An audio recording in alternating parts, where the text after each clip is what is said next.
إن ربك لبالمرصاد.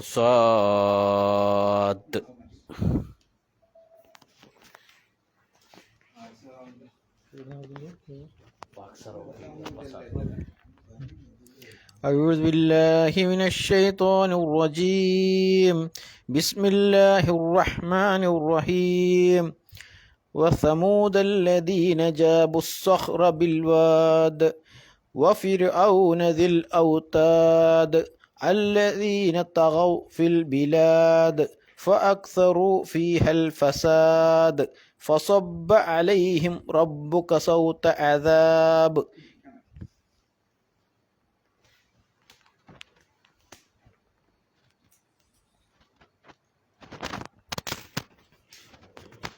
أعوذ بالله من الشيطان الرجيم. بسم الله الرحمن الرحيم. وثمود الذين جابوا الصخر بالواد وفرعون ذي الأوتاد الذي طغوا في البلاد فأكثروا فيها الفساد فصب عليها ربك صوت عذاب عليهم صوت عذاب. بسم الله الرحمن الرحيم. وثمود الذين جابوا الصخر بالواد وفرعون ذي الأوتاد الذين طغوا في البلاد فأكثروا فيها الفساد فصب عليهم ربك صوت عذاب.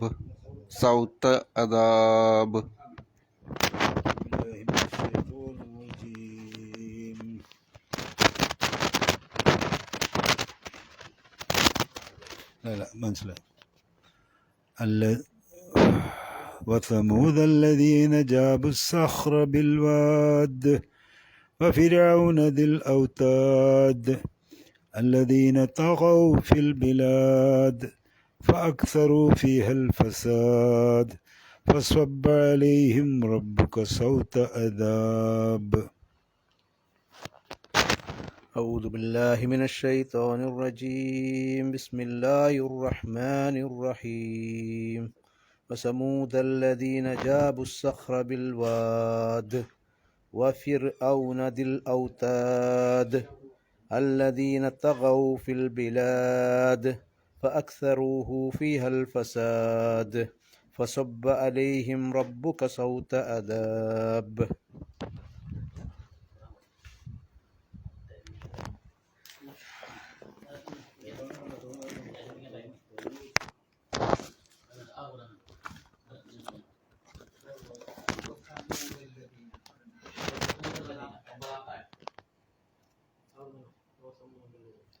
أعوذ بالله من الشيطان الرجيم. بسم الله الرحمن الرحيم.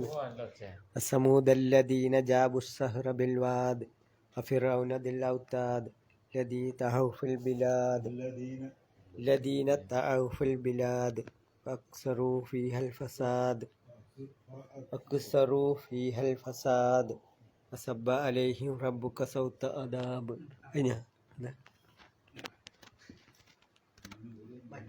അവിടെ ബിസ്മില്ല ശ്രദ്ധിക്കാനുള്ളത് വസമൂദ ഫതഹ തന്നെയാണ് വായിക്കേണ്ടത്. ബൊമ്മ വായിക്കാൻ പാടില്ല.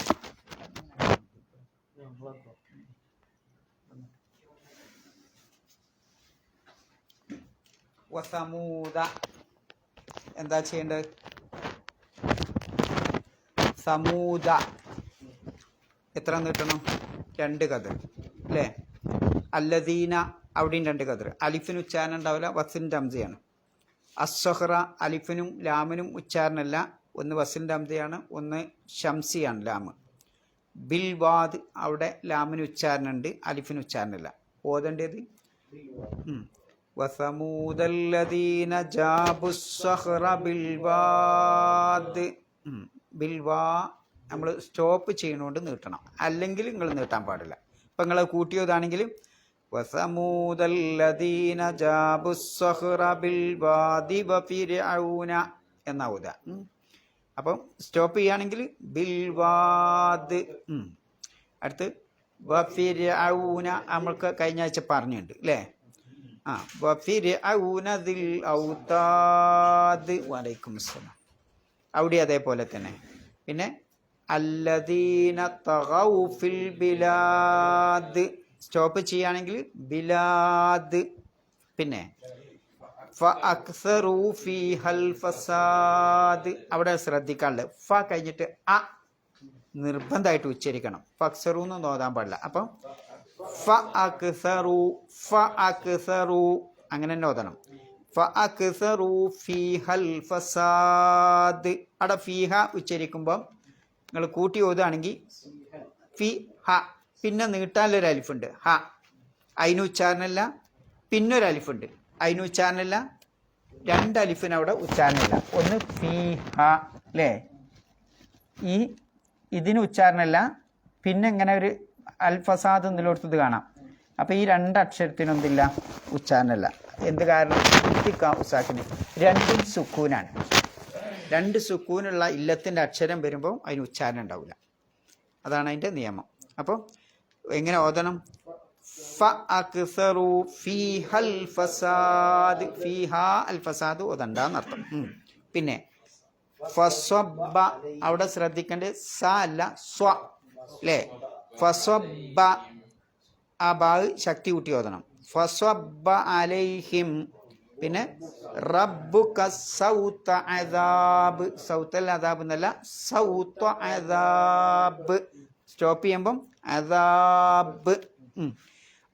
അവിടെ വരെ ഒന്ന് സമൂദല്ലതിന് എല്ലാവരും ഓതിയൊക്കെയാണ്. അഴുതുമില്ല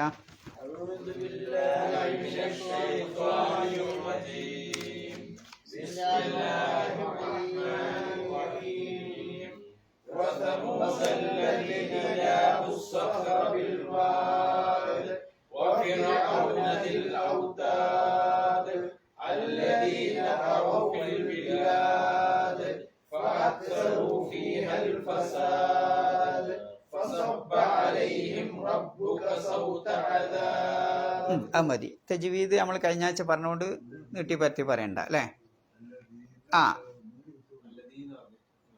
എവിടെ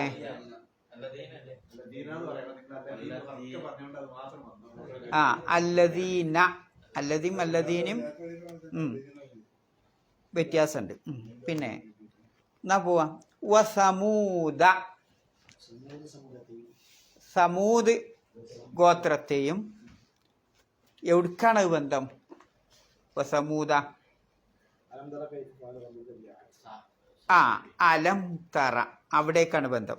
അലം തറ നീ കണ്ടില്ലയോ, നീ ചിന്തിക്കുന്നില്ലയോ എങ്ങനെയാണ് ആദിനെ ചെയ്തത്? അവിടേക്കാണ് ബന്ധം. വസമൂദ സമൂദിനെയും. എന്താണ് അവരുടെ സ്വഭാവം? അല്ലദീന ജാബു. അല്ലദീന ഒരു കൂട്ടരാണ്. ജാബു അവര് തുരന്നുണ്ടാക്കുന്നു, അല്ലെങ്കിൽ ഓൾസ് ഉണ്ടാക്കുന്നു, പിന്നെ ഓട്ടയുണ്ടാക്കുന്നു, പിളർക്കുന്നു, ഇങ്ങനെയൊക്കെ അർത്ഥം പറഞ്ഞവരുണ്ട്. അസ്സഹ്റ പാറ, പാറയെ തുരക്കുന്ന സമൂത് ഗോത്രം. ബിൽ വാദ് തായ്വരകളിൽ. വാദ് എന്ന് പറഞ്ഞാൽ മലം ചെരിവുകളിൽ. അപ്പം തായ്വരകളിൽ പാറ തുരക്കുന്ന സമൂത് ഗോത്രത്തെയും നീ അവരെ പറ്റിയും നീ ചിന്തിക്കുന്നില്ലേ? പിന്നെ പറയുന്നത് വഫിർഔന ഫിർഔനിനെയും ദിൽ ഔതാദ് തൂണുകളുള്ള അല്ലെങ്കിൽ ആണികളുള്ള. എന്താന്ന് മനസ്സിലാക്കി തരാം. മലയാളത്തിൽ വിവർത്തനം ചെയ്യുമ്പോൾ ചിലയിടത്ത് ആണിന്ന് കൊടുത്തിട്ടുണ്ട്, ചിലയിടത്ത് തൂണെന്ന് കൊടുത്തിട്ടുണ്ട്. രണ്ടും ഒന്ന് തന്നെ. അത് നമ്മൾ കഴിഞ്ഞ ആഴ്ച പറഞ്ഞു.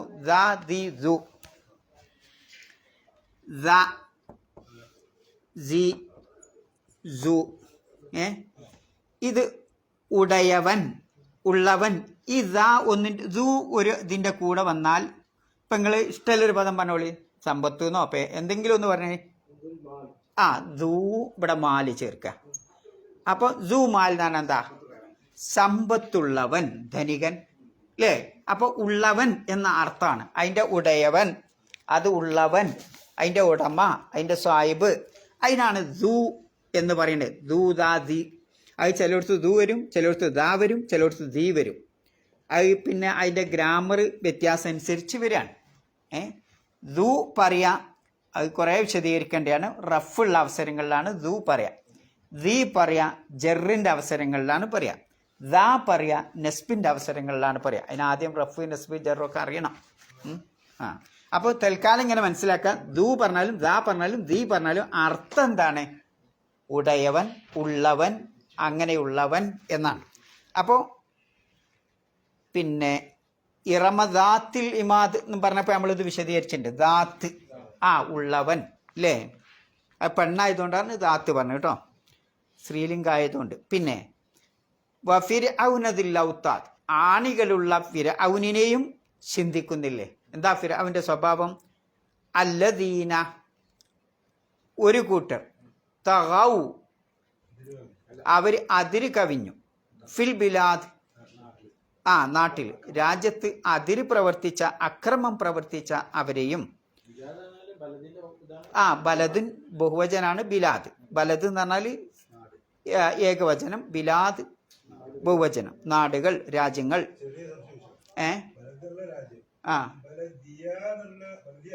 ബലദിയ ഉണ്ട്. ആ ബലദിയ ഉണ്ട് നമ്മളെ ഇവിടുത്തെ മുനിസിപ്പാലിറ്റി. ബലദിയ. അത് എന്താന്ന് വെച്ചാൽ ബലദ് പറഞ്ഞാൽ എന്താ? നാട്. ബലദിയ എന്ന് പറഞ്ഞാൽ ആ നാട്ടിൻ്റെ കാര്യങ്ങൾ നോക്കുക എന്നാ. അത് തന്നെയാണ് മുനിസിപ്പാലിറ്റി. ഒരു പ്രദേശം, ആ പ്രദേശത്തിൻ്റെ കാര്യങ്ങൾ നോക്കുക. ബലദിയ, അങ്ങനെയാണ് ആ പേര് അവിടെ വരുന്നത്. ബലതുമായി ബന്ധപ്പെട്ട കാര്യങ്ങൾ നോക്കുന്ന സ്ഥാപനം അല്ലെങ്കിൽ അതോറിറ്റി എന്നാണ് അതുകൊണ്ട് ഉദ്ദേശിക്കുന്നത്. പിന്നെ ഉടനെ ബിലാദ്. ഫഅക്സറു, എന്നിട്ട് അവർ അധികരിപ്പിച്ചു, ഫീഹ, ആ നാട്ടിൽ, അൽ ഫസാദ്, അഴിമതി അല്ലെങ്കിൽ കുഴപ്പം വർദ്ധിപ്പിക്കുകയും ചെയ്തു. അത് കാരണമായി സബ്ബ അലൈഹിം, അവരുടെ മേൽ അള്ളാഹു ചൊരിഞ്ഞു, റബ്ബുക, നിന്റെ രക്ഷിതാവ് ചൊരിഞ്ഞു. എന്ത്? സൗത്ത, ചാട്ടവാർ, അദാബ്, ശിക്ഷ, ശിക്ഷയുടെ ചാട്ടവാർ അവരുടെ മേൽ ഉപയോഗിച്ചു എന്നർത്ഥം. തിരിച്ചു വരിക, വസമൂദ അല്ലേ? എന്തേ അവിടെ സമൂദ പറയാനുള്ള കാരണം? ഖുർആനിൽ സമൂദു ഉണ്ട്, സമൂദ ഉണ്ട്. എന്താ വ്യത്യാസം? സമൂദ് ചിലപ്പോൾ നിങ്ങൾക്ക് അങ്ങനെയൊക്കെ സംശയം വരൂലേ? എവിടെ സമൂദ് ഉപയോഗിച്ച്? വക്കാല ഫിർഔനു അങ്ങനെ ഉണ്ട്. പിന്നെ വേറെ സ്ഥലത്ത് പിന്നെ സമൂദ് ഉപയോഗിച്ച് നമ്മൾ ഓതിപ്പോയൊരു സ്ഥലമുണ്ട്. എവിടെയാണ് ഇപ്പം? കദ്ദബത്ത് സമൂദു കേട്ടോ. അവിടെ എങ്ങനെ നിങ്ങൾ ഉപയോഗിച്ച്? കദ്ദബത്ത് സമൂദു അല്ലേ? ഈ ദാലിനെന്താ? ദു. ഇവിടെ ഉപയോഗിച്ചതോ സമൂദ. എന്താ ഇവിടെ ദും ഇവിടെ ദേ? കദ്ദബത്ത് സമൂദു, അവിടെ ദും ഇവിടെ ദ എന്ന് പറയാനുള്ള കാരണം?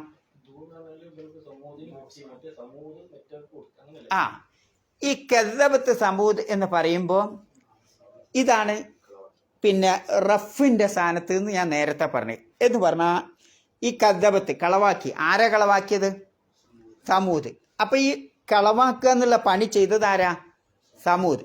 അപ്പൊ ഇതിന് പറയാ ക്രിയ എന്നും ഇതിന് പറയാ ആ ക്രിയയുടെ കർത്താവെന്നും. അല്ലേ? ഫായിൽ എന്ന് പറയാം അറബിയിൽ, അല്ലെങ്കിൽ പിന്നെ ഇംഗ്ലീഷിൽ എന്താ പറയാ? സബ്ജക്റ്റ് വരും. അപ്പൊ സബ്ജക്റ്റായി വരുമ്പോൾ സമൂദു, മലയാളത്തിൽ ആഖ്യ എന്ന് പറയും അല്ലേ? ആഖ്യയായി വരുമ്പോൾ അല്ലെങ്കിൽ കർത്താവ് വരും. കർത്താവോ ആഖ്യോ ഒക്കെ ആയി വരുമ്പോൾ സമൂദു. എന്നപ്പം നമ്മുടെ ആയത്തിലുള്ളത് വസമൂ. എന്തേ ഇവിടെ ദൂ പറഞ്ഞാൽ പോരേനെ? ദാ പറഞ്ഞത് എന്താ? അവിടെയാണ് ഇത് എവിടേക്കോന്ന് അറ്റാച്ച് ഉണ്ട്. വസമൂദ, ഇവിടെ സമൂദ് ഗോത്രം എന്നല്ല അപ്പർത്ഥം.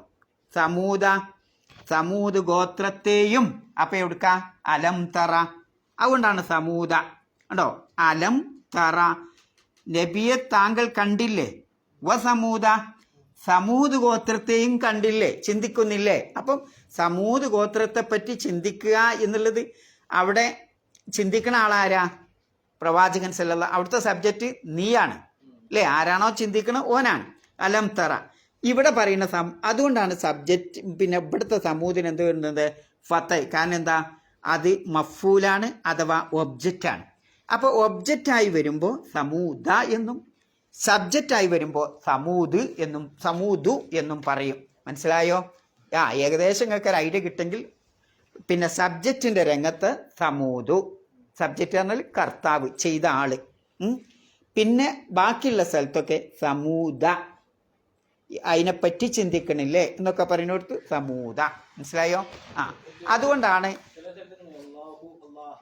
അള്ളാഹു എന്നൊക്കെ അള്ളാഹു ഉണ്ടാവും അല്ലേ? അള്ളാഹു ഇതെല്ലായിടത്തും വരുന്ന സംഗതിയാണ് അല്ലേ?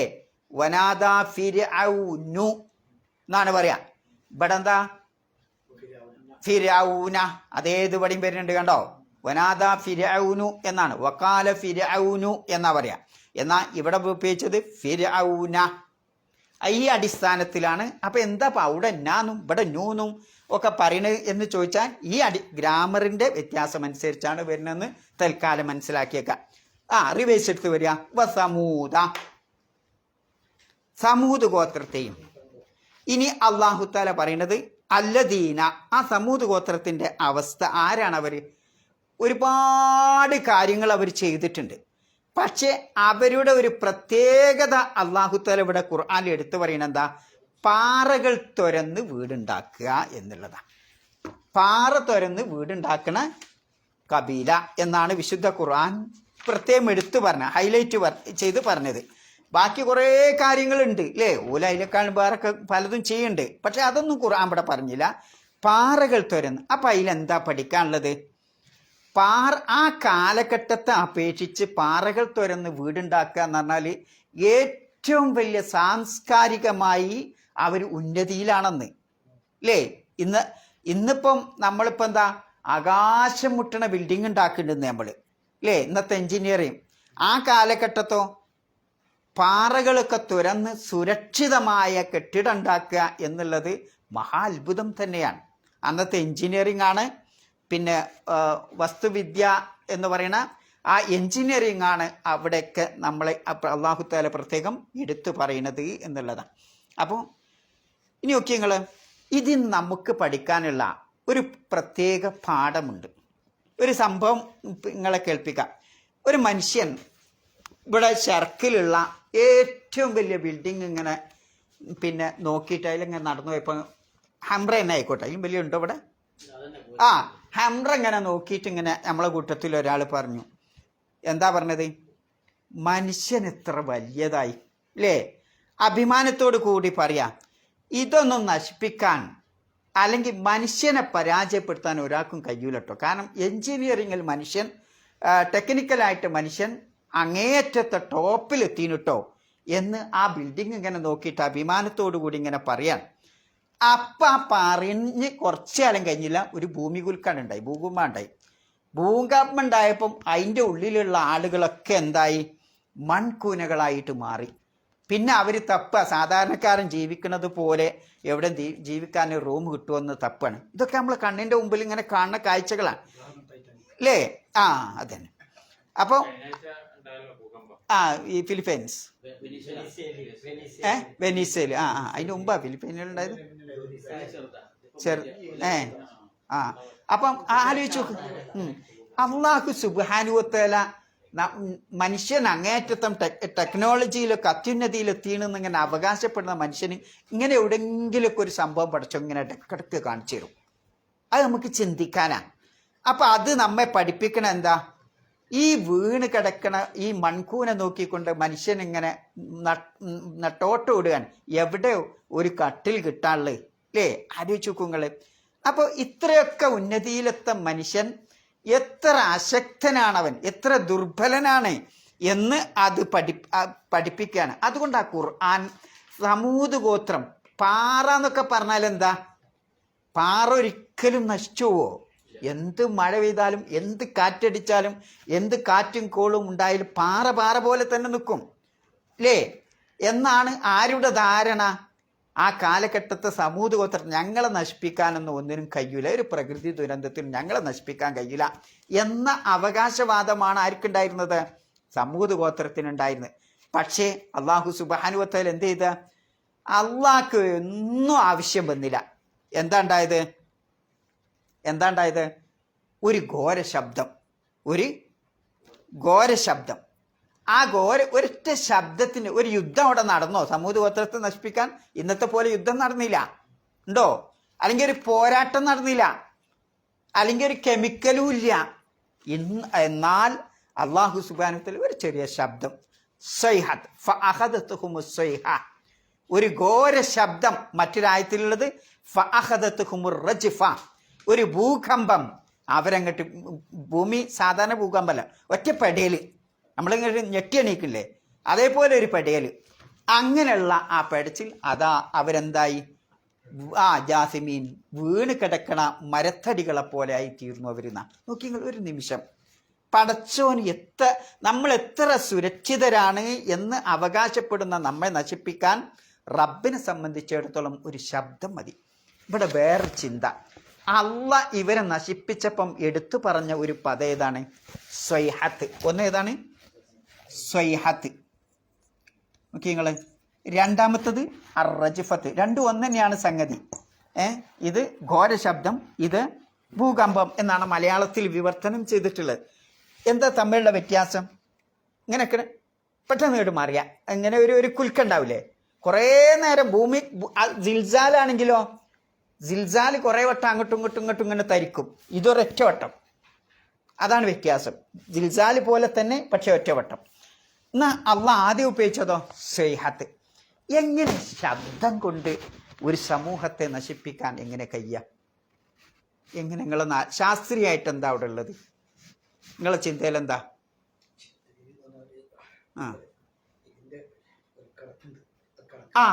ഒന്ന് അയാൾ പറഞ്ഞതാണ്, നമ്മുടെ ചെവികൾക്ക് കാതുകൾക്ക് കേൾക്കാനുള്ള ഒരു പരിധി അള്ളാഹു വെച്ചിട്ടുണ്ട്, അല്ലേ? ആ പരിധിയിലപ്പുറം വരുമ്പം ആ ചെവിടിൻ്റെ ഉള്ളിൽ ഇങ്ങനെ ഒരു സാധനമുണ്ട്, എന്തോ ഒരു ഇങ്ങനെ വളഞ്ഞിട്ടൊരു സാധനമുണ്ട്. ഒരു പാട പോലെ ഒരു സാധനമുണ്ട്. ആ ഒരു പ്രത്യേക ഡിഗ്രി വരെയുള്ള, അത് നിങ്ങൾ ഗൂഗിൾ ചെയ്ത് നോക്കുക, ആ ശബ്ദം വരെ നമുക്ക് ഇങ്ങനെ താങ്ങും. അതിലപ്പുറം അപ്പുറം താന്നാ ഈ സാധനം താന്നു പോകും. പിന്നെ നമ്മളൊന്നും കേൾക്കില്ല. ഒന്നത്. രണ്ടാമത്, ഘോര ശബ്ദം കേൾക്കുമ്പോൾ പെട്ടെന്ന് നമ്മളെ തലച്ചോറിനെ ബാധിച്ച് നമുക്ക് അറ്റാക്ക് വന്നു. ശബ്ദം കുറച്ചൊക്കെ നമുക്ക് കേൾക്കാം, അതിലപ്പുറമുള്ള ശബ്ദം വന്നാൽ ഹൃദയം പിടിപ്പാടുണ്ട്. നോക്കി നിങ്ങൾ. ഇപ്പം പടച്ചോന് ഉപയോഗിച്ച ആ പദം ഫഅഖദത്തുഹുമുസ് സ്വൈഹ, പടച്ചോന് വലിയ പീരങ്കി വേണ്ട, മിസൈൽ വേണ്ട, മറിച്ച് റബ്ബിന് എന്തേ ആവശ്യമുള്ളൂ? ഒരു ഘോര ശബ്ദം, അല്ലേ? ഒരു യുദ്ധം ചെയ്യേണ്ടി വന്നില്ല, പോരാടേണ്ടി വന്നില്ല. അതാണ് അതിൽ ചിന്തിക്കാനുള്ള. നോക്കി നിങ്ങൾ. വസമൂദല്ലദീന ജാബു സഖ്റ ബിൽ വാദ്, വളരെ സുരക്ഷിതമായി പാറകൾ കൊത്തിയുണ്ടാക്കി ആ പാറകളിൽ താമസിച്ചിരുന്ന സമൂത് ഗോത്രത്തെ മുഹമ്മദ് നബിയെ താങ്കൾ ചിന്തിക്കുന്നില്ലേ? മനുഷ്യരെ നിങ്ങൾ ആലോചിക്കുന്നില്ലേ എന്നുള്ള ചോദിക്കണതിലുള്ള യുക്തി അതാണ്, അല്ലേ? അപ്പം അത്രയൊക്കെ എഞ്ചിനീയറും ടെക്നിക്കലും ആ കാലഘട്ടത്തിൽ ഉണ്ടായവരൊക്കെ പടച്ചോൻ തകർത്തിട്ടുണ്ട്. പക്ഷേ എന്തുകൊണ്ടാണ് തകർത്തത്? അവരുടെ അഹങ്കാരവും അവരുടെ ധിക്കാരവുമാണ് അതിന് കാരണം എന്നുള്ളതാണ്. ഓക്കെ. പിന്നെ ആരാണ് ഈ സമൂത് ഗോത്രം എന്നറിയണത്? നമ്മൾ കഴിഞ്ഞ ആഴ്ച പറഞ്ഞു, ഒരു അറബി ഗോത്രമാണ്, പുരാതന അറബി ഗോത്രമാണ്. ശരിക്ക് അയാളുടെ പേരെന്താ? ഒരു വാപ്പുണ്ടായിന്, സമൂത് ബിന് ആമിർ എന്നാണ് അയാളുടെ പേര്. ആമിറിൻ്റെ മകൻ സമൂത്. അയാളിലേക്ക് ചേർത്തി പറഞ്ഞുകൊണ്ടാണ് ഇത് സമൂത് ഗോത്രം. ഇവിടെ അങ്ങനെ തന്നെയല്ലേ? ഒരു വല്യാപ്പനിലേക്ക് ചേർത്തിട്ടാണ് എന്ത് പറയാ, ആ കുടുംബം അറിയാം. അധികവും അങ്ങനെയാണ്, അല്ലേ? അപ്പം അതേപോലുള്ളൊരു വല്യാപ്പൻ്റെ പേരാണത് സമൂത് ബിന് ആമിർ. അതിലേക്ക് ചേർത്തിക്കൊണ്ടാണ് ആ ഗോത്രം അറിയുന്നത്. അതുകൊണ്ടാണ് അള്ളാഹു തആല ആ ഗോത്രത്തേക്ക് പ്രവാചകനെ നിയോഗിച്ചപ്പോൾ അള്ളാഹ് പറഞ്ഞത് എന്താ? വ ഇലാ സമൂദ അഖാഹും സ്വാലിഹ. ഹൂദ് ആദ് ഗോത്രത്തിലേക്കാ. സമൂത് ഗോത്രത്തിലേക്ക് അള്ളാഹു തആല അയച്ചത് അഖാഹും സ്വാലിഹ, അവരുടെ സഹോദരനായ സ്വാലിഹിനെയാണ്. എന്തിനെ അവരുടെ സഹോദരൻ എന്ന് പറഞ്ഞത്? ഏതൊരു സമൂഹത്തിലേക്കും പ്രവാചകന്മാർ വന്നത് അതത് ഭാഷ സംസാരിക്കുന്ന ആ നാട്ടിലുള്ള പ്രവാചകന്മാർ തന്നെയാണ്. നാലിലവർക്ക് തിരിയുള്ളൂ. അപ്പം അതുകൊണ്ടാണ് അഹാഹും അവരാളെയാണ്. പുറത്തുനിന്നാണെങ്കിൽ നമുക്ക് എന്താ നിഷേധിക്കാം, അല്ലേ, ഭാഷ മനസ്സിലാവണില്ലെന്നോ എന്തെങ്കിലുമൊക്കെ പറയാം. പക്ഷേ അവരിൽ നിന്നുള്ള തന്നെയുള്ള സഹോദരനായ സ്വാലിഹ് നബിയാണ് അള്ളാഹു താല അവിടെ പ്രവാചകനായി നിയോഗിച്ചത്. അപ്പം ഒരു വിദേശിയാണ് വന്നതെങ്കിൽ അള്ളാഹു നമ്മളോട് കരുണ കാണിച്ചില്ല എന്ന് പറയും. എന്നാൽ അവരിൽ നിന്നുള്ള ഒരാളാവുമ്പം റബ്ബിൻ്റെ ഏറ്റവും വലിയ കാരുണ്യമാണ് അത് എന്നുള്ളതാണ്. കാരണം അവരുടെ ആചാരം അവർക്കറിയും, ആ പ്രവാചകനറിയും, അവരുടെ ഭാഷ അറിയും, അവരുടെ സ്ഥിതിഗതികൾ ചുറ്റുപാടുകളൊക്കെ ആർക്ക് മനസ്സിലാക്കാൻ പറ്റും? ആ പ്രവാചകന് മനസ്സിലാക്കാൻ പറ്റും, ആ കൗമിനും മനസ്സിലാക്കാൻ പറ്റും എന്നുള്ളതാണ്. പിന്നെ ഇവരുടെ ഈ സമൂത് ഗോത്രത്തിൻ്റെ ശക്തി എന്ന് പറയുന്നത് ഒരു സാധാരണ ഇതല്ല. അവരുടെ സംസ്കാരം എന്ന് പറയുന്നത് വളരെ ശക്തിയുള്ളതാണ്. കാരണം എന്താ, അവരൊരു സാധാരണക്കാരായിരുന്നില്ല. സാധാരണക്കാരാണെങ്കിൽ പടച്ചോ എടുത്തു പറയൂല. പിന്നെ മറിച്ച് ആരാണ് മനോഹരമായ വീടുകൾ, പാറകൾ കൊത്തിയുണ്ടാക്കിയതിൽ താമസിച്ചിരുന്ന അതിലുള്ള ആർട്ടിടെക്റ്റൊക്കെ വളരെ മനോഹരമായിരുന്നു. അതുകൊണ്ട് ആ ഖുർആൻ ഉപയോഗിച്ചത് വതൻഹിതൂന മിനൽ ജിബാലി ബുയൂത്തൻ ഫാരിഹീൻ എന്ന ആഡംബര രൂപത്തിലുള്ള മനോഹരമായ മനസ്സിനെ ആകർഷിക്കുന്ന രൂപത്തിലുള്ള രൂപത്തിലുള്ള വീടുകൾ കൊത്തിയുണ്ടാക്കുന്നവരായിരുന്നു അവർ എന്ന് വിശുദ്ധ ഖുർആൻ പറയുന്നുണ്ട്. അതേപോലെ പർവ്വതങ്ങളിൽ വക്കാനു യൻഹിത്തൂന മിനൽ ജിബാലി ബുയൂത്തൻ ആമിനീൻ, പർവ്വതങ്ങളിലൊക്കെ പോയിട്ട് അവിടെ പാറ തുരന്നിട്ട് ആ പർവ്വതമൊക്കെ തുരന്നിട്ട് വളരെ സുരക്ഷിതമായ രൂപത്തിലുള്ള വീടുകൾ അവർ പണിതിരുന്നു.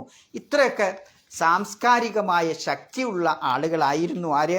സമൂത് ഗോത്രം. അപ്പം ഇവരുടെ കൊട്ടാരം തന്നെ പർവ്വതങ്ങളാണ്. ആ പർവ്വതത്തിൻ്റെ ഉള്ളിലാണ് ഇവർ കൊട്ടാരം പണിയേണ്ടത്. അപ്പം ആലോചിച്ച് നോക്കും നിങ്ങൾ. ഇനി നമ്മൾ മനസ്സിലാക്കുക, ഒരാളിപ്പം ഒരു ഇരുമ്പ് കൊണ്ടുള്ള എന്താ പറയുക, ഒരു ഖജനാവ്, ആ ഇരുമ്പ് കൊണ്ടുള്ള ഒരു വീടാണ്ട് ഉണ്ടാക്കി. ഇരുമ്പ് പെട്ടെന്നും തകരൂലല്ലോ, ഇല്ല.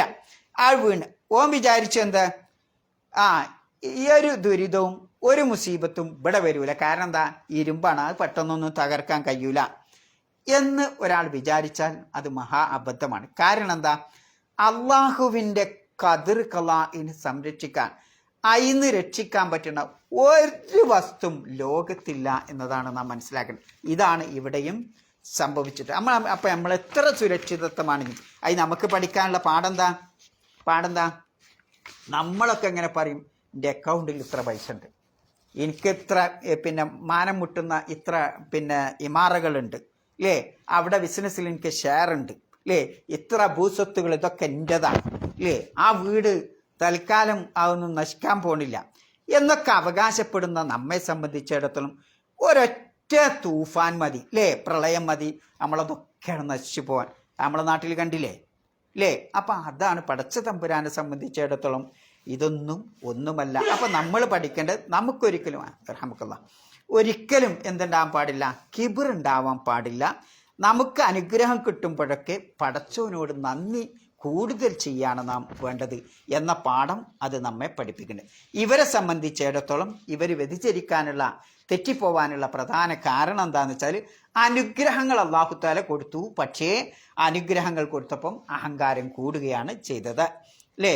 അതുകൊണ്ട് ആ സ്വാലിഹ് നബി അലൈഹി സ്വലാം അവരോട് പറയുന്നുണ്ട്, ആ കൗമിനോട് പറയുന്നുണ്ട്, ഫദ്കുറു ആല അള്ളാഹ്, നിങ്ങൾ അള്ളാഹുവിൻ്റെ അനുഗ്രഹത്തെ ഓർക്കണം, വലാ തഅസൗ ഫിൽ അർദി മുഫ്സിദീൻ, ഭൂമിയിൽ നിങ്ങൾ നാശം വിതക്കരുത്, നിങ്ങൾ കുഴപ്പമുണ്ടാക്കരുത് എന്ന് ആ പ്രവാചകൻ വന്ന് അവരോട് പറയുന്നുണ്ട്. പക്ഷെ അവരെന്ത് ചെയ്തു? അവർ അഹങ്കാരം നടിച്ചു എന്നുള്ളതാണ് വിശുദ്ധ ഖുർആൻ പറയുന്നത്. പിന്നെ ഇത് വന്നപ്പോൾ എപ്പോഴും ആദ്യം സത്യത്തെ നിഷേധിക്കുക ആരാ? ഏത് ഗോത്രത്തിലാവട്ടെ, ഏത് ജനതയാവട്ടെ, ആ ജനതയിലെ സത്യത്തെ നിഷേധിക്കൽ ആരായിരിക്കും? ആദ്യം പ്രമാണിമാരാണ്, അല്ലേ. പ്രമാണിമാർ രാജാക്കന്മാരായിരിക്കും, അല്ലേ, നേതാക്കളായിരിക്കും. ഓലാട് നിഷേധിക്കും ആദ്യം. അപ്പം എന്താവും? അനുയായികളും പിന്നാലെ വരും എന്നുള്ളതാണ്. പിന്നെ സമൂത് ഗോത്രത്തിനുള്ള മറ്റൊരു പ്രത്യേകത, പ്രവാചകന്മാർ വന്നുകൊണ്ട് അവർ തൗഹീദിലേക്ക് ക്ഷണിച്ചപ്പോൾ ഞങ്ങൾക്ക് വിശ്വസിക്കാൻ പറ്റിയ തെളിവ് തരണം, മജിദത്ത് തരണം, അല്ലേ? സാധാരണ മുജിദത്തൊന്നും പോരാ, പിന്നെ എന്ത് ചെയ്യണം, വലിയ അത്ഭുതം കാണിക്കുന്ന തരത്തിലുള്ള മജിദത്ത് തരണം എന്ന് പറഞ്ഞപ്പോൾ അള്ളാഹു സുബ്ഹാനഹു വ തആല എന്ത് ചെയ്തു? ഒരു പാറൻ്റെ ഉള്ളിൽ നിന്ന് എന്ത് കൊടുത്തു? ഒരു ഒട്ടകത്തെയാണ്ട് നൽകി. എന്നിട്ട് എന്ത് പറഞ്ഞു അള്ളാഹു തആല? ഇത് നിങ്ങൾക്കുള്ള ഒട്ടകമാണ്. എന്നിട്ട് അതിന് വെള്ളം കുടിക്കാനുള്ള സ്ഥലവും നിശ്ചയിച്ചു കൊടുത്തു. ആ ഒട്ടകത്തിന് ഒരു ദിവസം, നിങ്ങൾക്ക് ഒരു ദിവസവും എന്നൊക്കെ അള്ളാഹു തആല വീതിച്ചു കൊടുത്തു. പക്ഷേ എന്നിട്ട് ആ ഒട്ടകത്തിന് അള്ളാഹു തആല കൊടുത്ത പേരെന്താ? നാഖത്തുല്ലാഹ്, അല്ലേ? അള്ളാഹിൻ്റെ ഒട്ടകം എന്നാ. അള്ളാഹിൻ്റെ ഒട്ടകം. എന്തുകൊണ്ടാണത്? അള്ളാഹുവിലേക്ക് ഒരാൾ ചേർത്തി പറയുമ്പോൾ അതിനെന്താണ്? ആ ഒട്ടകത്തിന് മഹത്വമുണ്ട്. അബ്ദുല്ലാ എന്ന് പറയുന്നത് പോലെ അള്ളാഹുവിൻ്റെ അടിമ എന്ന് അള്ളാഹുവിലേക്ക് ചേർത്തി പറയുന്നത് അതിൻ്റെ മഹത്വം കാണിക്കുവാനാണ് എന്നുള്ളതാണ്. അപ്പോൾ എന്നിട്ട് പോലെ എന്ത് ചെയ്തു? അതൊക്കെ ആ മുഅ്ജിസത്ത് അവർ അംഗീകരിക്കാൻ തയ്യാറായില്ല. മറിച്ച് എന്ത് ചെയ്തു? ആ ഒട്ടകത്തെ അവർ അറുത്ത് കളയാണ് ചെയ്തത് എന്നുള്ളതാണ്. എന്തുകൊണ്ടാണ് അവർ അറുക്കാൻ കാരണം? ഒട്ടകത്തിൻ്റെ പ്രശ്നമല്ല അറുത്തത്. ഒട്ടകത്തിന് എന്ത് ധാരാണ്ടായിട്ടാണോ? അല്ല, മറിച്ച് അറുക്കാനുള്ള കാരണം അവരുടെ ഹൃദയത്തിൻ്റെ കാഠിന്യമാണ്. അഹങ്കാരം മൂലം അവരെന്ത് ചെയ്തു? അറുത്തു എന്നുള്ളതാണ്. ഇതിൽ നിന്ന് പഠിക്കാനുള്ള ഏതൊരു മനുഷ്യൻ്റെ മനസ്സിലെ കിബിർ ഉണ്ടായാൽ, ആ സത്യം കിബിർ ഒരാളുടെ മനസ്സിലുണ്ടായാൽ ഏത് സമയത്തും സത്യം, ഹക്ക് അവൻ്റെ ശത്രുവാകും എന്നുള്ള. കിബിറുള്ള മനുഷ്യൻ്റെ ശത്രു ആരാ? ഹക്കായിരിക്കും, സത്യമായിരിക്കും എന്നുള്ളതാണ്. അതുകൊണ്ടാണ് ഒരു ഒട്ടകത്തെ അറുത്തത്. കിബിർ മൂലമാണ് അവർ അറുത്തത് എന്നുള്ളതാണ്. നബി സല്ലല്ലാഹു അലൈഹി വസല്ലമ പറയുന്നുണ്ട്, ഇദാ ഉമിലത്തിൽ ഖതീഅ. ഇവിടെ മറ്റൊരു പാഠം നമ്മെ പഠിപ്പിക്കുന്നുണ്ട്. ഇവർ ഒട്ടകത്തെ സമൂത് ഗോത്രം എല്ലാവരും കൂടി അറുത്തതാ? അല്ലല്ലോ. ആണോ? ആ കൂട്ടത്തിൽ ഏതെങ്കിലും ഒരു വ്യക്തിയല്ലേ ഒട്ടകത്തെ അറുക്കുള്ളൂ? എല്ലാവരും അറുക്കൂലല്ലോ. ഒരാൾ അറുത്ത്. പക്ഷേ കുറ്റം വന്നപ്പോൾ സമൂത് ഗോത്രത്തിന് മുഴുവൻ ആയി. എന്തുകൊണ്ടാണ് അങ്ങനെ? അറുത്തത് ഒരാളാണെങ്കിലും മറ്റുള്ളവരൊക്കെ അതിൽ മനസ്സുകൊണ്ട് എന്താണ്? പങ്കാളികളാണ്. അതാണ് ഇതിൽ നിന്ന് പഠിക്കാനുള്ള നമുക്കൊരു മറ്റൊരു പാഠം. ഒരു തെറ്റ് ഒരു നാട്ടിൽ കണ്ടിട്ട് ആ തെറ്റിനെ അയാളെ ശിക്ഷിച്ചു, പക്ഷെ ഞാൻ പോയി ശിക്ഷിച്ചില്ല, ഞാൻ ശിക്ഷിച്ചിട്ടില്ല. അല്ലെങ്കിൽ ഒരാൾ തെറ്റ് ചെയ്തു, പിന്നെ ഞാൻ എന്ത് ചെയ്തു? ഞാൻ അയാളൊന്നും ചെയ്യാനൊന്നും പോയിട്ടില്ല. പക്ഷെ എൻ്റെ മനസ്സിൽ എന്തുണ്ട്? അയാൾ ആ തെറ്റിനോടുള്ള അനുകമ്പ എനിക്കുണ്ട്. ഞാനും ആ പാർട്ടി തന്നെ. അങ്ങനെയല്ലേ ചിലപ്പോൾ നാട്ടിലൊക്കെ ഉണ്ടാവും, അല്ലേ? തെറ്റൊരാൾ ഒരു രാജ്യത്ത് ഇങ്ങനെ ഒരു പ്രദേശത്ത് ചെയ്യുന്നുണ്ടാവും. നമ്മളെന്ത് ചെയ്യണം? അത് വേണോന് എന്ന് പറഞ്ഞിട്ട് നമ്മൾ കൈകൊട്ടും. എങ്ങനെ? അപ്പം മാനസികമായിട്ട് ഓനെ നമ്മൾ എന്ത് ചെയ്യാണ്? ഓന് താങ്ങ് കൊടുക്കുകയാണ്, അല്ലേ? ഓന് താങ്ങ് ഇതുകൊണ്ടാണ് സമൂത് ഗോത്രത്തെ ഒരാളാണ് ഒട്ടകത്തെ അറുത്തതെങ്കിലും, അല്ലെങ്കിൽ ഒന്നോ രണ്ടോ പേരാണ് ഒട്ടകത്തെ അറുത്തെങ്കിലും, ആ ഗോത്രത്തെ മുഴുവൻ അള്ളാഹു സുബ്ഹാനഹു വ തആല പ്രത്യേകം എടുത്തു പറയാനുള്ള കാരണം അവരൊക്കെ മാനസികമായി ഈ അറിവിനോട് അള്ളാഹുവിൻ്റെ മഅ്ജിസത്തായ ഒട്ടകത്തെ അറുക്കുക എന്നുള്ളത് ചെയ്യാൻ പാടില്ലാത്തൊരു കാര്യം ചെയ്യുന്നതിനോട് അനുകൂലിക്കുന്നവരായിരുന്നു എന്ന്. എന്താ തെളിവ്? റസൂലുള്ളാഹി സ്വല്ലല്ലാഹു അലൈഹി വസല്ലമയുടെ ഒരു ഹദീസിൽ കാണാം, ഇദാ ഉമിലത്തിൽ ഖതീഅത്തു ഫിൽ അർദ്. ഒരു നാട്ടിൽ ഒരു തെറ്റ് ചേർക്കപ്പെട്ടാൽ കാനമൻ ഷഹിദഹ, അതിനെ കണ്ടവനും കണ്ടിട്ട് ഫകരിഹ, അതിനെ വെറുത്തും ചെയ്യുകയാണെങ്കിൽ കമൻ ഖാബ അൻഹ, ഒരു നാട്ടിൽ ഒരു കുഴപ്പം കണ്ടു, ഒരു ഖതീഅത്ത് കണ്ടു, ഒരു തെറ്റ് കണ്ടു, എന്നിട്ട് അയാൾ അതിനെ വെറുക്കുകയാണെങ്കിൽ എന്താണ്? അത് ചെയ്യാത്തവനെ പോലെയാണ് എന്നുള്ളതാണ്. അവന് കുറ്റം ഉണ്ടാവില്ല, അല്ലേ? എന്നാൽ വമൻ ഖാബ അൻഹ, അത് കണ്ടിട്ടില്ല, ആ തെറ്റ് ഒരാളെ പിടിച്ച് കൊന്നു ഏതോ രാജ്യത്ത്, ഞാൻ കണ്ടിട്ടില്ല, അങ്ങനെ ആയാൽ ഫറദിയഹ, ആ കൊല ഓന് വേണ്ട തന്നെ എന്ന് ഞാൻ തൃപ്തിപ്പെടുകയും ചെയ്താൽ കാന കമൻ ഷഹിദ, കണ്ടവനെ പോലെ ആ ശിക്ഷയ്ക്ക് അവൻ അർഹനാണെന്ന്. അപ്പോൾ ഏതോ രാജ്യത്ത് തെറ്റ് ചെയ്യുമ്പോൾ ഞാൻ കണ്ടിട്ടില്ല, പക്ഷേ ഞാൻ മാനസികമായിട്ട് ഓനോട് ഓനെ താങ്ങുന്നവനാണെങ്കിൽ ആ കുറ്റം എനിക്കും ബാധിക്കും എന്നുള്ളതാണ് നബി സല്ലല്ലാഹു അലൈഹി വസല്ലമ അതിലൂടെ നമ്മെ പഠിപ്പിക്കുന്നത്. അപ്പോൾ എന്നിട്ടും ആ ഒട്ടകത്തെ അറുത്തപ്പോഴും അള്ളാഹു സുബ്ഹാനഹു വ തആല പെട്ടെന്ന് അവരെ സൃഷ്ടിക്കല്ല ചെയ്തത്. എന്താ ചെയ്തത്? അവർക്ക് പ്രത്യേകം ഒരു ഡ്യൂറേഷൻ, ഒരു സമയം കൊടുക്കണം. 3 ദിവസത്തെ സമയം. എന്തിനായി 3 ദിവസം? തമത്തഉ ഫീ ദാരിക്കും സലാസത അയ്യാമിൻ എന്ന് പറയുന്നുണ്ട്. 3 ദിവസം എന്തിനാ ഇങ്ങനെ അവസരം കൊടുത്തത്? അത് തൗബക്കുള്ള അവസാനത്തെ കോളിംഗ് ആണ്, അല്ലേ? വിമാനമൊക്കെ അവിടെ പോകാൻ വേണ്ടിയിട്ട് എല്ലാവരും കയറി കഴിഞ്ഞാൽ പിന്നെ ഒരാൾ കിട്ടിയില്ലെങ്കിൽ എന്താ ചെയ്യുക? ഒരു കോള് ചെയ്യും, പിന്നെ 2 കോള്, അവസാനത്തെ കോളിംഗ് എന്നറിയില്ലേ? അതേപോലെ ഒരു തെറ്റ് ചെയ്തിട്ട് അള്ളാഹു അപ്പടി അവനെ ശിക്ഷിക്കണില്ല, അവന് സമയം കൊടുക്കുകയാണ്. എന്തിന്? അള്ളാഹു ആ തൗബ ചെയ്യാൻ വേണ്ടിയിട്ട്. എന്നിട്ടും അവർ ധിക്കാരം പ്രവർത്തിച്ചപ്പോഴാണ് എന്ത് ചെയ്തത്? അള്ളാഹു സുബ്ഹാനഹു വ തആല അവരെ പിടിച്ച് ശിക്ഷിച്ചിട്ടുള്ളത് എന്നത് നമുക്ക് മനസ്സിലാക്കാൻ പറ്റും. അതുകൊണ്ടാണ് ഇത്ര ദാരുണമായ ഒരു അന്ത്യം പിന്നെ സമൂദ് ഗോത്രത്തിന് അള്ളാഹു കൊടുക്കാനുള്ള കാരണം. ഈ ദാരുണമായ അന്ത്യമാണ് നമ്മൾ പറഞ്ഞത് എന്ത്? ഫഅഖദതുഹുമുസ്സൈഹ, ഒരു ഘോര ശബ്ദം. മറ്റൊരായത്തുള്ളത് ഫഅഖദതുഹുമുർറജ്ഫ, ഒരു ഭൂകമ്പം അവരെ പിടികൂടി. ഇന്ന അർസൽന അലൈഹിം സൈഹത്തൻ വാഹിദ, ഒരൊറ്റ ഘോര ശബ്ദം. രണ്ടാമതൊന്നും ആവശ്യമില്ല പടച്ചോന്, അല്ലേ? അതോടുകൂടി എന്തായി? ഒരു സൈന്യമില്ലാതെ, ഒരു യുദ്ധമില്ലാതെ, ഒരു ഉപരോധമില്ലാതെ അള്ളാഹു സുബ്ഹാനഹു വ തആല ആ സമൂദ് ഗോത്രത്തെ ഒന്നടങ്കം നശിപ്പിക്കുകയാണ്. എല്ലാം ചരിത്രത്തിലെ പിന്നെ കഥാപാത്രമായി മാറി എന്നുള്ളതാണ് അള്ളാഹു സുബ്ഹാനഹു വ തആല അതിലൂടെ നമ്മെ പഠിപ്പിക്കുന്നത്. നോക്കി നിങ്ങൾ, പിന്നെ ആ രാജ്യത്തേക്കാണ് നോക്കിയാൽ നല്ല പട്ടണത്തിൽ പിന്നെ പട്ടണത്തിൽ നല്ല ലൈറ്റ് ഉണ്ട്, എല്ലായിടത്തും പ്രകാശവും അതിൻ്റെ ഭംഗിയും സീനത്തും ഒക്കെ ഉണ്ട്. ഒരു ദിവസം കറണ്ടാണ്ട് പോയാൽ എന്താ? ഒക്കെ നിലച്ചു, അല്ലേ? എല്ലാ ലൈറ്റും എല്ലാം നിലക്കും. ഇതേപോലെയാണ് സമൂദ് ഗോത്രം എന്ന് പറയുന്നത്. എന്തായിരുന്നു? ലോകത്തിൻ്റെ നാനാഭാഗത്തേക്കോട്ട് നോക്കുമ്പോൾ അവർ അത്യുന്നതരാണ്, അവർ വളരെ പ്രശസ്തരാണ്, പേരുകെട്ടവരാണ്. പക്ഷേ ശിക്ഷ വന്നപ്പോൾ ഈ കറണ്ട് നിലച്ചതുപോലെയായി മാറി എന്നതാണ് നാം അതിൽ നിന്ന് പഠിക്കേണ്ട ഇത്. അപ്പോൾ എപ്പോഴും ശിക്ഷ വരുമ്പോഴൊക്കെ എങ്ങനെ ഉണ്ടാവുക? അതിവേഗത്തിൽ വരും എന്നുള്ളതാണ്. അതുകൊണ്ടാണ് നബി സല്ലല്ലാഹു അലൈഹി വസല്ലമ പറയുന്ന ഒരു ഹദീസ് കാണാം. നബി പിന്നെ എവിടേക്ക് പോകുമ്പോഴാണ്? തബൂക്കിലേക്ക് പോകുമ്പോൾ നബി സല്ലല്ലാഹു അലൈഹി വസല്ലമ പറഞ്ഞതെന്താ? ലമ്മ മർറ നബി സല്ലല്ലാഹു അലൈഹി വസല്ലം ബിദിയാരി സമൂദ് ഫി തരീഖി ഇലാ തബൂക്ക്, തബൂക്കിലേക്കുള്ള വഴിയിൽ സമൂദ് ഗോത്രത്തിൻ്റെ അവരുടെ അവശിഷ്ടങ്ങളുടെ അരികെ നബി സല്ലല്ലാഹു അലൈഹി വസല്ലം നടന്നു പോയപ്പോൾ വേഗത്തിൽ നടന്നു പോവുകയും പിന്നെ നബി ഇങ്ങനെ അരുളുകയും ചെയ്തെന്താ? ലാ തദ്ഖുലു അല ആഹുലാഇൽ മുഅദ്ദബീന ഇല്ലാ അൻ തകൂനു ബാക്കിന, നിങ്ങൾ കരഞ്ഞുകൊണ്ടല്ലാതെ ഈ പ്രദേശത്തു കൂടെ പോരുത് ട്ടോ, അല്ലേ? കാരണം എന്താ? ഫലാ തദ്ഖുലു അലൈഹിം അൻ യുസീബക്കും മിസ്ല മാ അസാബഹും. അപ്പോൾ കരഞ്ഞുകൊണ്ട് വേഗം പോണങ്ങൾ, അല്ലെങ്കിൽ അവർക്ക് ബാധിച്ചതുപോലെ പിന്നെ നിങ്ങൾക്കും ശിക്ഷ ബാധിക്കാം എന്ന് അള്ളാഹുവിൻ്റെ റസൂൽ പറഞ്ഞു. ഇന്നും അവിടെ പോകുമ്പോൾ ആ രൂപത്തിലാണ് പിന്നെ പലരും പോവാറുള്ളത് എന്ന് ഈ ഹദീസിൻ്റെ അടിസ്ഥാനം മുത്തഫഖുൻ അലൈഹി ഹദീസാണ്.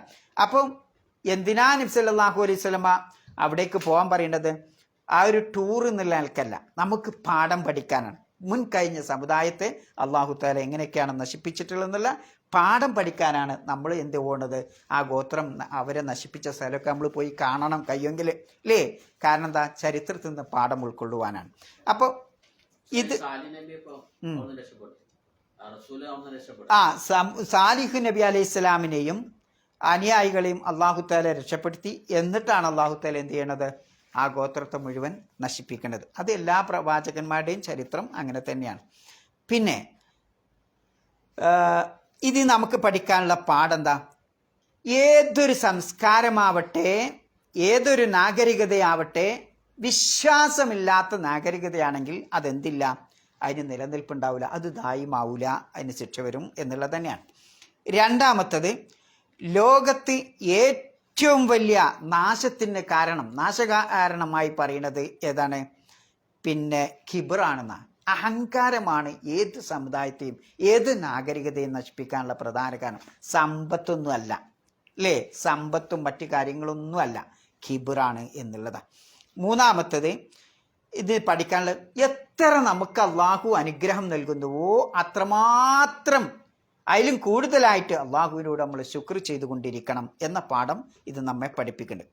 അതേപോലെ ഒരു തെറ്റ് കണ്ടാൽ ആ തെറ്റിൽ നമ്മൾ മാനസികമായി അവരെ പിന്താങ്ങുക എന്നുള്ളത്, അതിൽ ഷെയർ ചെയ്യുക എന്നുള്ളത് ആ പാപം ചെയ്യുന്നത് പോലെ തന്നെയാണ്, അല്ലേ? ഇതൊക്കെ നമുക്ക് വലിയ പാടാണെന്ന്. ഇന്നത്തെ രാഷ്ട്രീയ കളികളൊക്കെ ഇങ്ങനെ കാണുമ്പോൾ നമ്മൾ ഒരു തെറ്റ് കാണുമ്പോൾ എന്തു ചെയ്യും? അവന് വേണ്ട തന്നെ നമ്മൾ പെട്ടെന്ന് എടുത്ത് പറയരുത്, നമ്മളെ കണ്ടിട്ടുണ്ടാവില്ല, എന്താ അപ്പം അതിൽ ചേരുക. ചിലപ്പോൾ അത് മഹാബദ്ധമായിരിക്കും ആര് ചെയ്താലും. ആ അബദ്ധത്തിൽ നമ്മൾ എന്ത് ചെയ്യാൻ പാടില്ല, അതിൽ ഷെയർ ചേരാൻ പാടുള്ളതല്ല. ഷെയർ ചേരാൻ നമ്മൾ പിന്നെ ഫോളോവേഴ്സ് ഉണ്ടാക്കില്ലേ, ലൈക്ക് അടിച്ചിട്ടും അതൊക്കെ അത്തരം കാര്യങ്ങളൊക്കെ സൂക്ഷിക്കണം എന്നത് നമ്മെ പഠിപ്പിക്കുന്നുണ്ട്. പിന്നെ എന്ത് തെറ്റ് നമ്മുടെ അടുത്ത് വന്നു കഴിഞ്ഞാലും പക്ഷാതപിക്കാനുള്ള ഒരു അവസരം അള്ളാഹു തരുന്നുണ്ട്. മരിക്കുന്നതിന് മുമ്പ് തൊണ്ടക്കുഴിയിൽ അല്ലേ, മരണം തൊണ്ടക്കുഴിയിലെത്തുന്നതിന് മുമ്പ് നമുക്ക് പക്ഷാതപിച്ചാൽ അള്ളാഹു സുബ്ഹാനഹു വ തആല അത് സ്വീകരിക്കും. മരണത്തോടു കൂടി പിന്നെ എന്താവും, പക്ഷാതാപത്തിൻ്റെ ഗേറ്റ് കുട്ടിയടക്കപ്പെടും. അല്ലെങ്കിൽ ശിക്ഷ വന്നു കഴിഞ്ഞിട്ട് അല്ലാ എന്ന് പറഞ്ഞിട്ട് കാര്യമില്ല. അപ്പം ശിക്ഷ വരുന്നതിന് മുമ്പ് നമ്മൾ പക്ഷാതപിക്കണം. മറ്റൊരു പാഠം, ഒരു മനുഷ്യന് എത്ര ശക്തിയും എത്ര ക്വാളിഫിക്കേഷനിലും എത്ര ഉന്നതിയിൽ അവൻ എത്തിയാലും എന്തല്ല, അള്ളാഹിൻ്റെ കുദ്റത്തിൻ്റെ മുമ്പിൽ ഓനൊന്നുമല്ല എന്ന ആ വിനയം നമുക്കെപ്പോഴും ഉണ്ടാവണം. അതുകൊണ്ടാണ് മഹാനായ ഹസനുൽ ബസരി റഹ്മഹുല്ലാ പറയാണ്, മാ നളറ അഹദുൻ ഇല ദുനിയ ഫഖ്തറ ബിഹാ ഇല്ല അഹ്ലത്ത്. ഒരാൾ ലൗകികമായ ഈ ദുനിയാവിലേക്ക് മാത്രം ഇങ്ങനെ നോക്കി അതിൽ പിന്നെ അഹങ്കരിച്ച് അതിൽ വഞ്ചിതനായാൽ അള്ളാഹു സുബ്ഹാനഹു വ തആലയുടെ പിന്നെ ഹലാക്ക്, നാശം അവനെ പിടികൂടും എന്നുള്ളതാണ്. അപ്പോൾ ഇതിൽ നിന്നൊക്കെ നമ്മെ പഠിപ്പിക്കണം. മറ്റൊരു പാഠം, സമൂത് ഗോത്രം ഇന്നില്ല. പക്ഷെ എന്തുണ്ട്, അവർ ഉപയോഗിച്ച പാറക്കെട്ടുകൾ ഇന്നും ഉണ്ട്. അവർ ഉപയോഗിച്ച വീടുണ്ട്, പാറക്കെട്ടുകളുമുണ്ട്. അതിന്നും നിലനിൽക്കുന്നുണ്ട്. അത് നമ്മോട് വിളിച്ചു പറയണ എന്താ, ഒരു കെട്ടിടത്തിൻ്റെ ഉയർച്ചയോ ആ കെട്ടിടത്തിൻ്റെ എൻജിനീയറിങ്ങോ ആ കെട്ടിടത്തിൻ്റെ ആർക്കിടെക്റ്റോ അല്ല യഥാർത്ഥത്തിൽ ഒരു മനുഷ്യൻ്റെ പുരോഗതിയുടെ മാനദണ്ഡം. മറിച്ച് എന്താണ് യഥാർത്ഥ പുരോഗതി എന്ന് പറയുന്നത്, ഒരാളുടെ വിശ്വാസത്തിൻ്റെ മഹിമ എത്ര ഉണ്ടോ അതിനനുസരിച്ചാണ് അയാളുടെ പുരോഗതി കണക്കാക്കേണ്ടത് എന്ന വലിയ പാഠം നമ്മെ പഠിപ്പിക്കും. അപ്പോൾ നമ്മുടെ ഒന്നും സമ്പത്തിൻ്റെ അളവല്ല മനുഷ്യൻ്റെ മഹത്വം കണക്കാക്കേണ്ടത്, മറിച്ച് എന്തായിരിക്കണം, അള്ളാഹിനോട് എത്രമാത്രം നമുക്ക് എത്ര സമ്പത്തുണ്ടോ അതിനേക്കാൾ അള്ളാഹുവിനോട് ശുക്ർ ചെയ്യുമ്പോഴാണ് അവൻ മഹാനാകുന്നത്. ഇന്ന അക്രമക്കും ഇൻദല്ലാഹി അത്ഖാക്കും എന്ന് പറഞ്ഞത് അതാണ്. പിന്നെ ജീവിതത്തിൽ കുറേ കാലം നീണ്ട കാലം ജീവിക്കുക എന്നല്ലതാ അല്ല മഹത്വം, മറിച്ചെന്താണ്, ജീവിക്കണ കാലഘട്ടത്തിൽ എന്തെങ്കിലുമൊക്കെ നന്മ ചെയ്ത് അള്ളാഹ്ക്ക് ശുക്ർ ചെയ്ത് താഅത്ത് ചെയ്ത് ഇബാദത്ത് ചെയ്ത് ജീവിക്കുക എന്നുള്ളത് അല്ലേ. നമ്മൾ ഏത് ബിസിനസ്സിലായാലും എത്ര സമ്പത്തിൻ്റെ ഉടമയായാലും എന്ത് അനുഗ്രഹങ്ങൾ കിട്ടിയാലും അതിലൊക്കെ അത് അള്ളാഹ്ക്ക് തൃപ്തിയുള്ള രൂപത്തിൽ താഅത്തായ രൂപത്തിൽ അത് ചെയ്യുക എന്നുള്ളതാണ് അല്ലേ.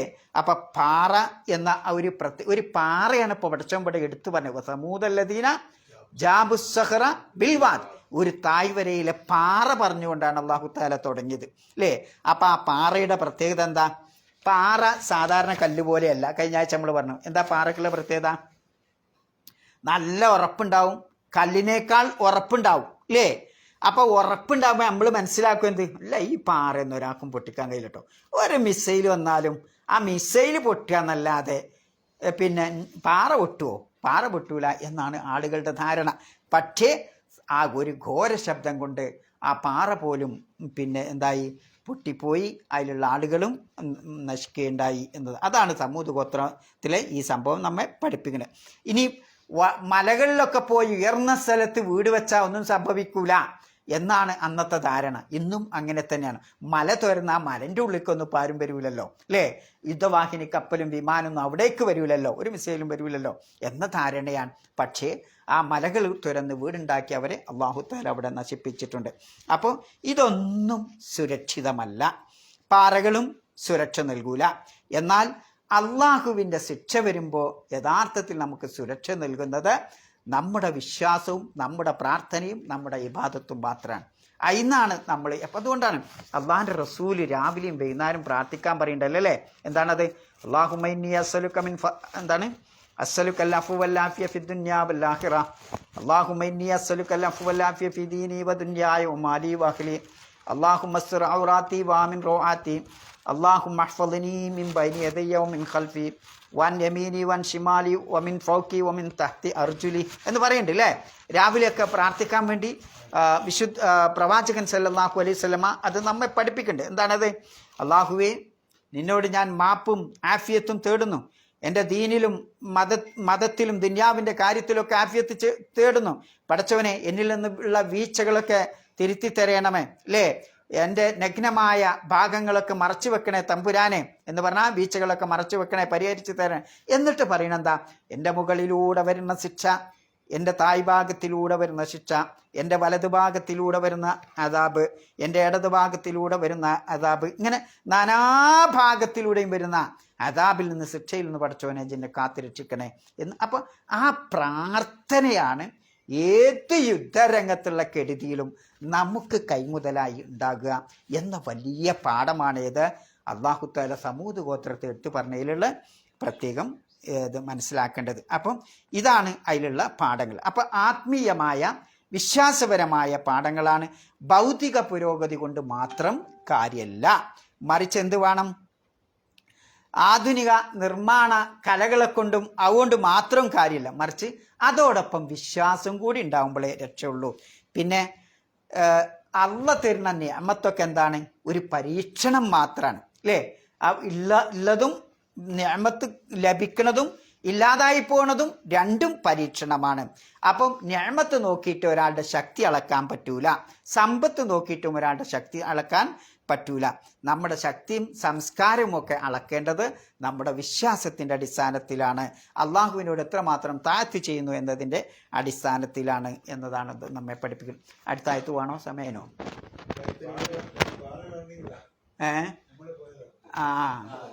നിങ്ങൾ പോയില്ലേ? അപ്പോൾ ഇനി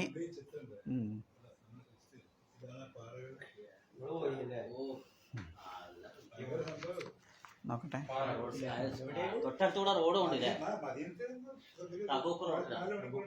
ഇതാണ് സമൂദ് ഗോത്രത്തിന്റെ പാറ. ആരെങ്കിലൊക്കെ കാണും. ഒരുപാട്